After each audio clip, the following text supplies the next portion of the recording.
Je dois vous avouer de premier abord que je suis un peu intimidée de me retrouver devant vous aujourd'hui, car il y a sûrement certains d'entre vous qui connaissez mieux la cartographie des incidences que moi-même. C'est donc un défi de me trouver devant vous à vous en parler, alors que vous avez tant d'expérience à vous en servir. J'ai tenté de trouver le juste milieu entre ceux qui connaissent très bien l'approche et ceux qui ne la connaissent pas du tout, en vous offrant un aperçu de la manière dont on peut se servir de la cartographie des incidences en évaluation. J'espère donc avoir trouvé une balance, mais au pire, sachez que j'ai quand même fait un très grand effort.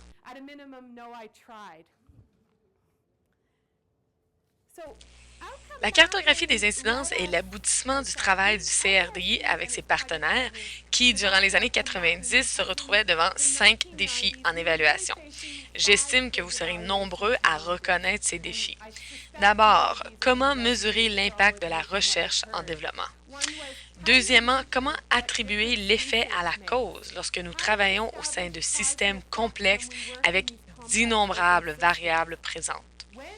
Troisièmement, quand procéder à l'évaluation? Trop tôt et on ne verra pas encore l'impact. Trop tard et on ne se souviendra pas de ce qui s'est passé. Quatrièmement, nous voulions aussi améliorer le processus d'apprentissage. Nous ne cherchions pas une méthodologie qui allait déclarer une vérité somme toute, mais plutôt une méthodologie qui allait nous permettre de nous améliorer au fur et à mesure qu'on s'en servait. Et cinquièmement, enfin, nous avons pris position par rapport à l'objectivité, que nous croyons n'est pas possible en évaluation. Nous cherchons donc une méthodologie qui allait reconnaître que le CRDI a ses propres valeurs et que ces valeurs seraient présentes au sein de toute évaluation. Et c'est dans ce contexte que nous avons développé la cartographie des incidences.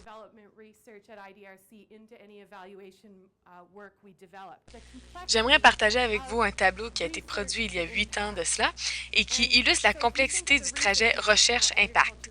Par exemple, si l'Organisation nationale de recherche agraire effectue de la recherche de haute qualité et en même temps des agriculteurs connaissent une qualité de vie supérieure, le trajet entre ces deux variables est très loin d'être linéaire.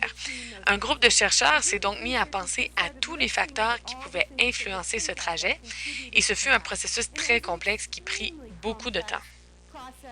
La cartographie des incidences est née dans un tel environnement et donc nous avons choisi de nous intéresser non pas à l'impact, mais aux résultats.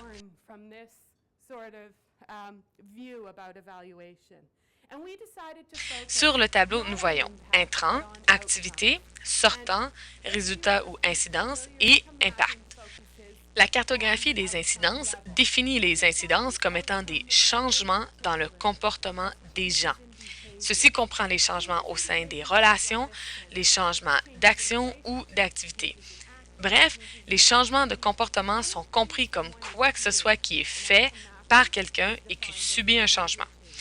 On ne cherche pas du tout à sous-estimer l'importance des autres types d'incidences, mais c'est sur ce genre de changement que porte la cartographie des incidences.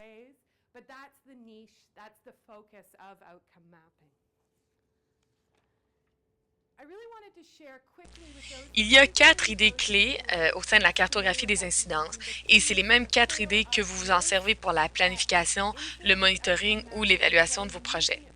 La première idée à retenir est que la cartographie des incidences est une approche englobante qui considère les événements et les individus comme faisant partie d'un tout et qui influent les uns sur les autres. L'image de la toile d'araignée illustre l'interconnexion des relations et rapports dont nous faisons tous partie. La deuxième idée à retenir est que la cartographie des incidences reconnaît que le changement est continu, complexe, non linéaire, multidirectionnel et non contrôlable. Le changement fait partie de nos programmes et ce n'est pas quelque chose qu'on cherche à éviter, mais à saisir et à maîtriser.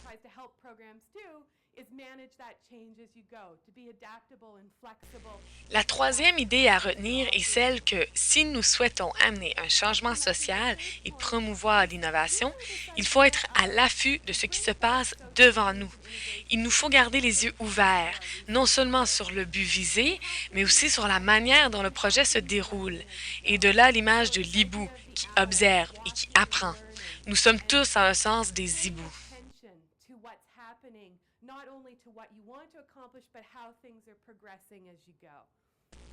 Lorsque nous avons conçu la cartographie des incidences, nous avons pris position dès le départ et nous avons choisi de ne pas chercher à établir des liens de causalité qui attribueraient tel changement à tel projet. On cherchait plutôt à évaluer l'influence et la contribution d'un projet au sein d'une communauté, et c'est de là la quatrième idée à retenir. Au début, c'était un des aspects de la cartographie des incidences avec lequel les gens avaient le plus de difficultés. Mais c'est aujourd'hui de plus en plus commun en développement international. On s'en sert autant à la Banque mondiale qu'avec d'autres approches en évaluation.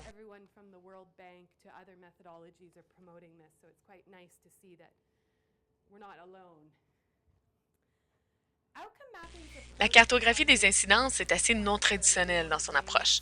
Elle s'aligne plutôt avec l'évaluation évolutive.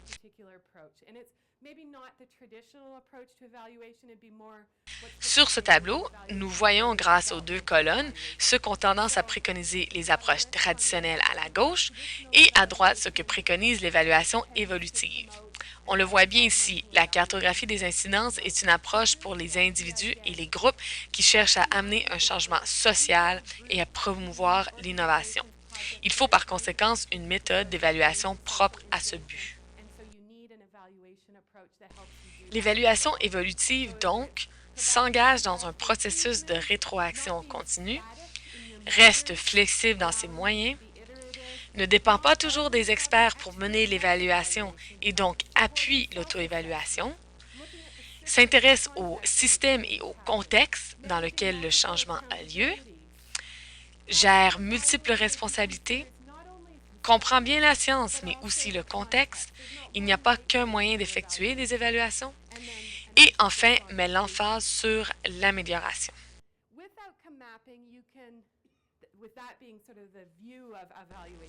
Avec une telle vision de l'évaluation, il y a trois choses qui peuvent être évaluées.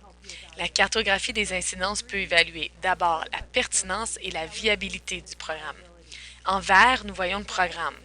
En rouge, il est question des partenaires et des incidences et des changements de comportement dont nous avons parlé. En mauve, c'est l'interaction du programme et des partenaires et de l'exécution du programme comme tel. Voilà les trois endroits que la cartographie des incidences permet d'évaluer.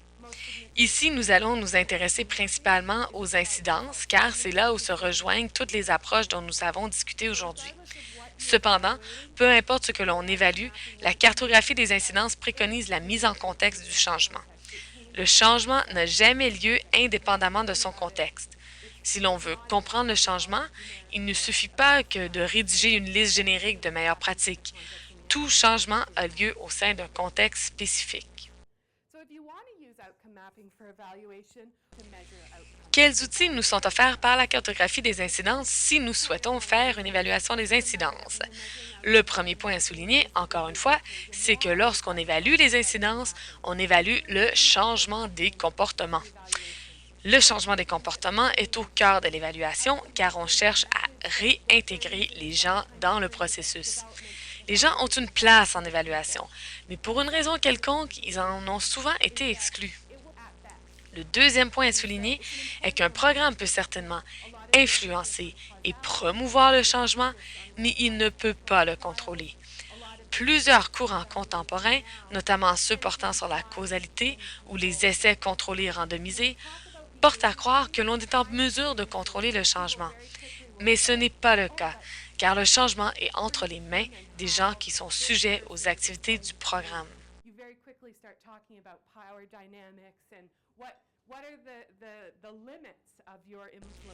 Avec nos deux outils en cartographie des incidences, il faut maintenant établir chez qui on cherche à mesurer un changement de comportement.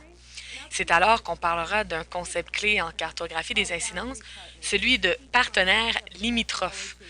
On définit les partenaires limitrophes de la manière suivante. Individus, groupes et organismes avec qui le programme interagit directement pour susciter le changement et de qui il peut atteindre certaines possibilités d'influence.